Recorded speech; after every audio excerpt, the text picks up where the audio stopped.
Hello, everybody, and welcome back to our Deep Within discussions that we're having on this podcast. I just want to thank everybody once again for their great feedback, their ideas. I'm getting a lot of emails that are giving me some ideas of what to talk about. I love it. Hopefully everybody had a great weekend. I actually had a great weekend. I was actually able to be with family members and some friends, which kind of motivated me to talk today about something that I realized that a lot of people do not have. But what was so neat is the people that I was with this weekend really had this, and I think maybe this is why I enjoy my company with them. I have noticed that the people that I do tend to enjoy their company are actually people that have self-awareness. And that's what we're going to go ahead and discuss today is what is self-awareness? Do you have it? Are you missing it? Can you regain it? Well, self-awareness, first of all, is the actual ability to perceive and understand the things that make you who you are, the real person of who you are. That includes your personality, your actions, your values, your beliefs, your emotions, your thoughts. It's actually your self-focused attention to yourself. Now, self-awareness is something that we don't do every day. We actually don't focus on ourselves every day. This is something that we have to actually be aware that we're doing, because of the fact that we just go on our daily lives and we don't even think about it. But what's interesting before I dive into this is that research has actually shown that there is an actual area of the brain that is known as the anterior cingulate cortex. That's actually located in the frontal lobe. That's the front part of your brain that actually plays an important role in developing awareness, the self-awareness. They even showed brain images that showed that this self-awareness actually is activated in individuals that have this. So therefore, it makes me wonder, excuse me, it makes me wonder if those that have some brain damage, that may be the reason why they don't have this self-awareness, because they haven't really actually learned to build this self-awareness. Now, this also involves, the ability, to actually see ourselves clearly. And what I mean by see ourselves clearly is that we recognize how other people see us, and we understand how we need to fit into this society, into this world. And what I mean by actually see us is that they actually take a glance at us and they can actually let us know what we may be not not doing correctly, or maybe where we need to practice being bettering ourselves. And that's in that recognition of that.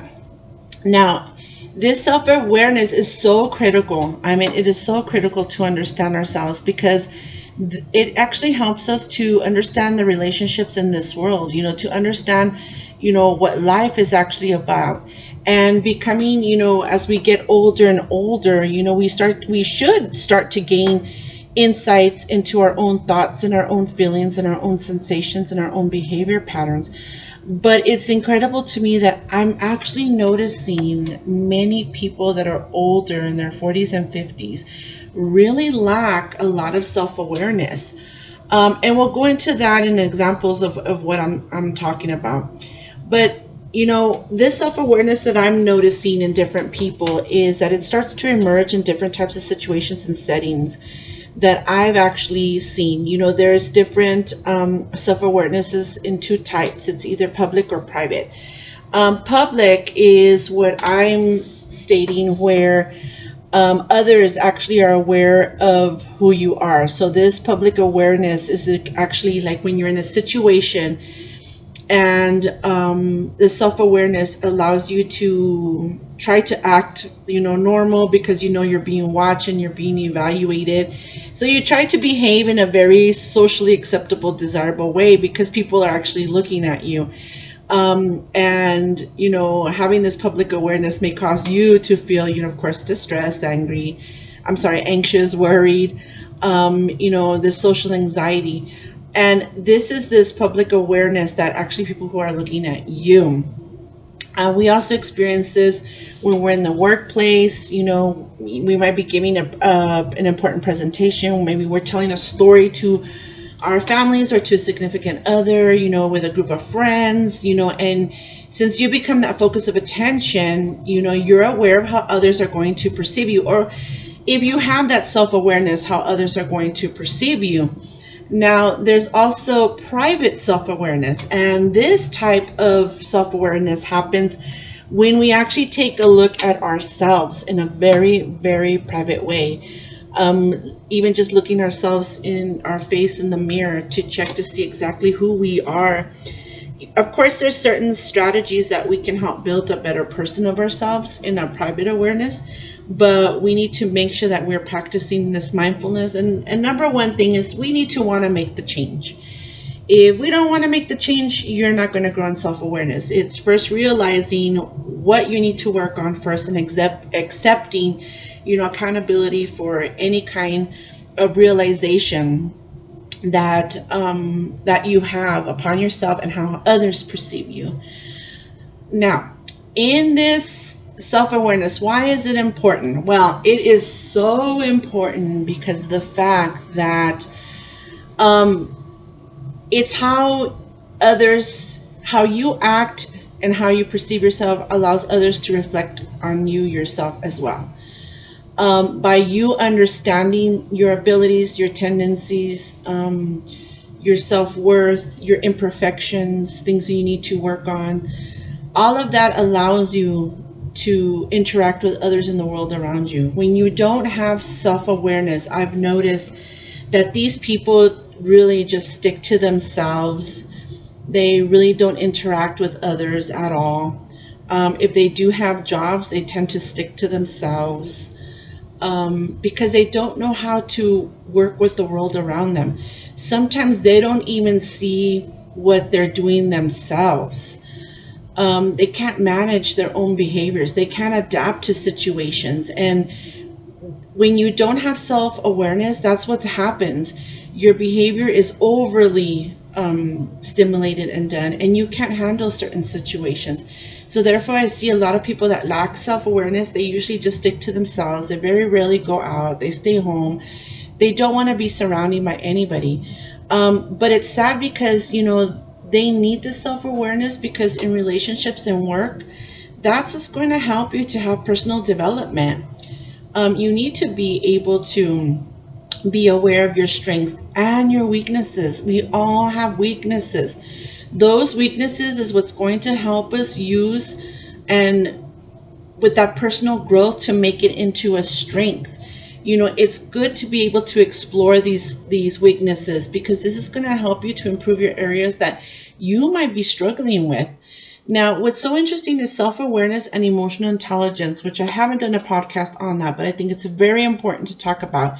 They actually go hand in hand. And emotional intelligence is when a person has the ability to perceive their own emotions and those of others. I have some people that have no idea of the way that they act and the things that they say. They clearly cannot comprehend or grasp the emotions of others, and that blows my mind, because I've always thought that it's something that you should have as a human being. But there's some people that just don't have that. They don't have that emotional intelligence. They don't have those emotions of empathy and compassion to understand others. And it blows my mind. One good example that it blows my mind is when I was speaking with someone that was a male and was married, I think, for 20 years. And I asked him, what did you learn in your marriage or your past relationships? And this person said, well, nothing. I didn't do anything. I didn't do anything wrong. And that blew my mind, because, in his mind, he thought, well, I didn't cheat. My wife cheated at the time, so she was the one that was the problem. Not taking responsibility of maybe he didn't have the emotional intelligence to see their perspective of how they were viewing the marriage. He just saw his own perspective. He didn't see the perspective of his wife, which really is a danger, because those are the type of people that are never going to be able to grasp and grow. If you don't learn from your mistakes or realize that you had some blame in it, whether it's 10% blame, 20% blame, it doesn't matter. If you can't accept some sort of responsibility and blame, you are not going to have self-awareness or even grow within yourself. There's just no way. You have to accept that. Now, no one's perfect, but emotional intelligence is a skill that needs to be learned and expressed. You need this to have healthy relationships. You need to have this because it helps you to practice active listening in your relationships. You then tend to contribute, to work, to relationships. You get to expand yourself with this self-awareness. You get to understand and reflect your thoughts, but not only your own thoughts, but the thoughts of others, emotions and behaviors, which enhances your personal growth and decision making. Developing the self-awareness involves, and we talked about this earlier, this mindfulness practice, seeking feedback from others, seeking feedback from past experiences. This is so important because then you start to gain deeper insight. You start to gain deeper understanding. This helps you improve yourself. This helps you to foster better relationships and enhance overall well-being. Now, self-awareness is one of the core components of emotional intelligence. And like we said, low emotional intelligence tend to have a very difficult time understanding their own emotions, let alone others' emotions. They're just not able to identify how they feel and how others feel. And these are the ones that you will see that have very frequent outbursts of emotions because they can't control it. But here is some main signs of a lack of self-awareness, where number one, they're not holding themselves accountable. They can praise themselves all they want about things going well, but then when something goes wrong, they make excuses or start to blame others when things go wrong. A good example of this is in a relationship where the one person or the other, whether the female or the male, are thinking, okay, if everything goes well, it's great, it's me. But the moment something goes bad, oh, it's you. We can't be making excuses. It's both parties that need to check to see where the accountability lies. It takes both parties in a relationship. Number two, being dismissive of others. You may want to dismiss others when they question their beliefs. What I have found is that when I question somebody, either their belief system or their values, I'm not attacking them. I'm just wondering, how do you get to this idea, But people that have very low self-awareness, right away they dismiss them and they start to get defensive. Another one is number three, having difficult regulating emotions. They have a hard time managing their emotions. They do not know how to talk things through. Their anger just stirs from one second to another. We talked about this in another podcast where I was telling you about the couple that would get so upset so quickly. Instead of talking things through, they just blow up. Another one, number four, is not thinking through their actions. Many people may not be able to explain the reasons for their actions, and they act out impulsively, which goes hand in hand with the one before. Not being able to regulate those emotions, not being able to control those emotions. We all get upset and we all get mad, but it's being able to identify and manage those emotions and taking control of them instead of acting impulsively. That is self-awareness. But if you're not doing that, you really are lacking self-awareness. Feeling apathetic.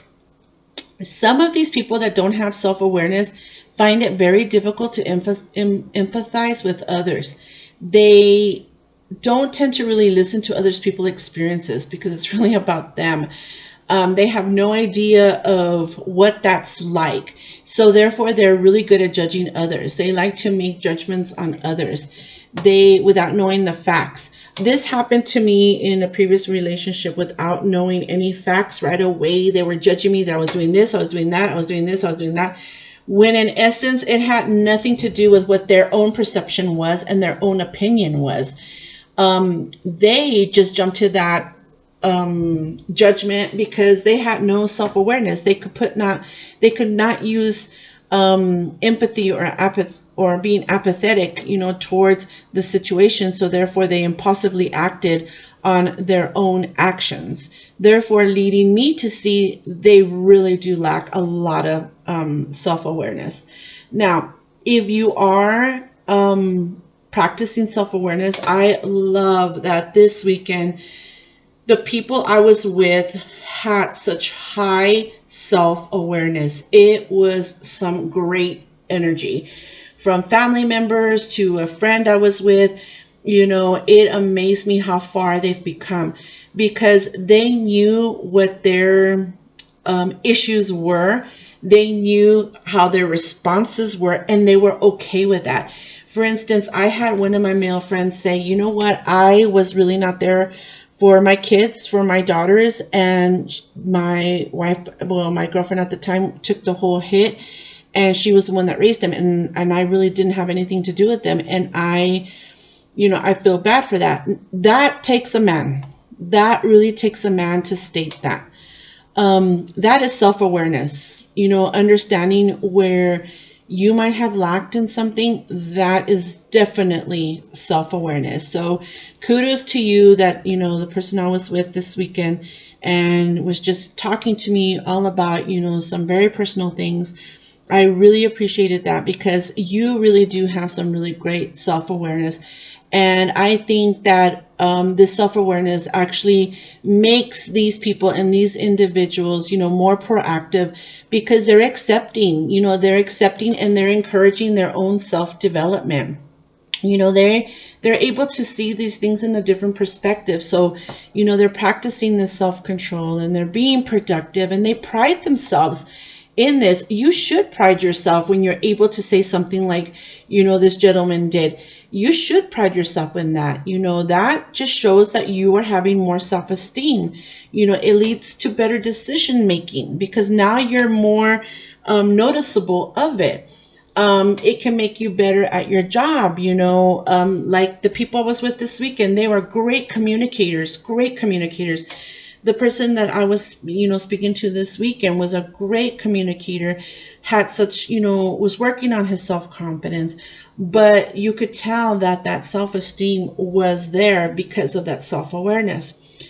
One thing I wanted to end with is the fact that we see a lot of people that struggle with self-awareness. And when they do struggle with this, you automatically know that they have very low self-esteem of themselves. A good example is there was a friend of mine that, well, I shouldn't say a friend, it was a client that she actually struggled with very low self-esteem, which really caused her to have these depressive symptoms and episodes. And she always felt like she wasn't good enough. And she never accepted, opportunities that came to her because she always thought, why even bother? Because I'm not going to be good enough anyway, so why even bother? So we started working, I started working with her hand in hand in coaching, and then she saw her therapist. And both of us worked together to help bring that self-awareness up. And we noticed that as she was working on it, the next time that she had an opportunity come her way, she didn't right away think to turn it down. She started to become self-aware and start saying, She started realizing, you know what? If it doesn't work out, it doesn't work out. But I'm not going to let fear make me feel like I'm not good enough. She actually started to remind herself that she is good enough. And she redirected these thoughts to tell herself, okay, well, what if I do succeed? Instead, she was always thinking, well, what if I fail? No, but what if she does succeed? She started to accept that opportunities, and continues till this day, working on this self-awareness and this self-love to improve her chances, to become successful in either a job or relationships. And any of us can do this, guys. We just got to practice it. I hope you enjoyed this podcast. Thank you to everybody this weekend that really gave me some great motivation. You don't realize how much energy that you guys throw out at me. That just, it's incredible. and helps me grow as well, because I learn from you all, and it makes me more self-conscious of the things that I'm doing that I need to work on. And I really appreciate you all. In case you guys are brand new to listening to my podcast, I'm the actual owner of Deep Within, and you can contact me at www.deep-within.com. I am a certified life coach that's specializing in relationships as well as in career growth and goals. I appreciate you all, and until next time, have a good one. Be safe, and remember, be nice and kind. It will show up later back to you.